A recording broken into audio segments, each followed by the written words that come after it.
Hello बच्चों।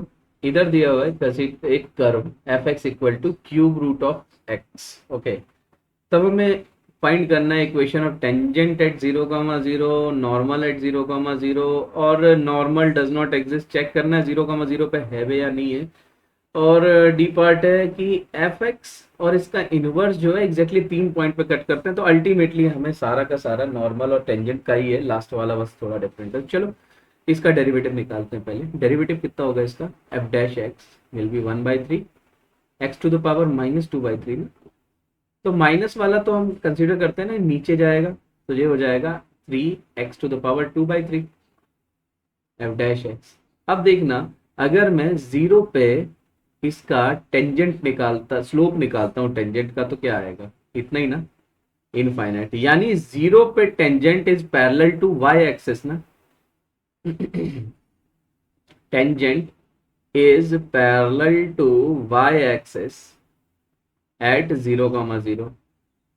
ठीक है, तो टेंजेंट की इक्वेशन क्या हो जाएगा भाई, पैरेलल टू y-axis पे x equal to 0, right. So first part तो सही हो गया। अच्छा, नॉर्मल ऑब्वियसली अगर x इक्वल टू 0 टेंजेंट है तो इस पॉइंट पे नॉर्मल कितना हो जाएगा, y इक्वल टू 0, क्योंकि नॉर्मल और टेंजेंट एक दूसरे के परपेंडिकुलर रहते हैं, तो normal will be what, y equal to 0। ये चीज समझ आ गई होगी मेरे ख्याल से कि नॉर्मल जो है टेंजेंट के परपेंडिकुलर होगा। टेंजेंट अगर x इक्वल टू 0 है तो नॉर्मल y इक्वल टू 0 होगा, क्योंकि x एक्सिस ही y एक्सिस के परपेंडिकुलर होती है। ठीक है, इन दैट के 0,0 पॉइंट पे। अब नेक्स्ट चीज आती है, तो भाई नॉर्मल तो एग्जिस्ट कर गया, मतलब सी पार्ट तो इसका साथ छोड़ गया, बी सही हो गया, ए सही हो गया। अब एफ एक्स और इसका इनवर्स जो है मीट करते हैं 3 पॉइंट्स पे। अब इसका इनवर्स निकालना है। इनवर्स निकालने के लिए हम लोग यार ऐसे कर लेते हैं, अब क्यूब कर लेते हैं दोनों साइड, तो ये क्या हो जाएगा, y³ इक्वल टू एक्स।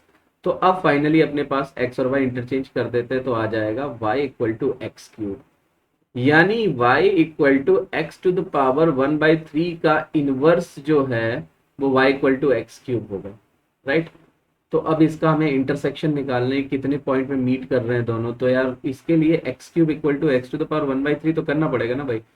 अब हम दोनों साइड क्यूब पावर कर देते हैं, तो जो हो जाएगा 9, इधर हो जाएगा x।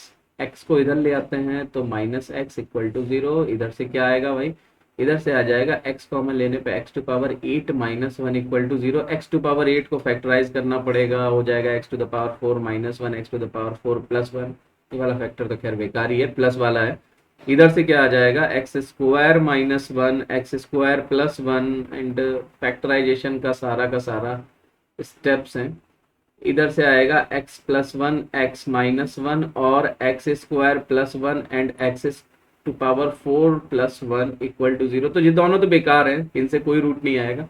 अपने पास इधर से 3 रूट आएंगे, क्या, x इक्वल टू 0 -1 एंड 1। तो अल्टीमेटली अल्टीमेटली जब हमने ऐसा किया, जब हमने इन दोनों के इंटरसेक्शन पॉइंट निकाले, 3 इंटरसेक्शन पॉइंट आ गए, राइट।